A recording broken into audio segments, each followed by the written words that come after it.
Robert F. Kennedy Jr., the son of Robert F. Kennedy, lifelong Democrat, has declared that he's going to compete in the general election as an independent. Some Democrats are frustrated. They're worried that RFK, because of his famous name, his family associations, some of his populist views, and frustration with Biden among some Democrats could draw potential Democratic voters away from Biden, lowering his numbers in the general election. What's interesting is that there are some Republicans now who are also worried that RFK Jr. could be a spoiler for Trump if he's the nominee.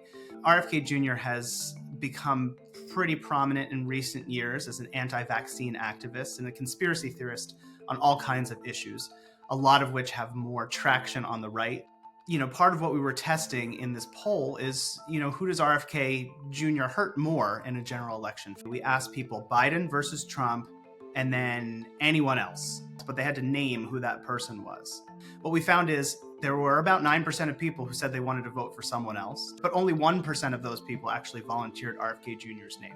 So when we asked Americans to choose between Joe Biden as the Democratic nominee, Donald Trump as the Republican nominee, and RFK Jr. as an independent candidate in 2024, what we found is that it actually made no difference. What happens to Trump support and Biden support is they both go down by about the same amount, and Biden still leads Trump by 1 percentage point. And what that indicates is that there's not a ton of organic support for RFK Jr. out there. What there is dissatisfaction with Trump and Biden. One thing I will say, though, is that our polls showed that he's more popular among Republicans right now than he is among Democrats. And that means maybe he has more room to grow on the right.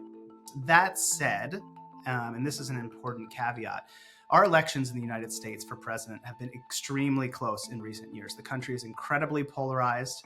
People have chosen their side, Democrat or Republican, and a handful of votes in a handful of states can swing an election one way or the other.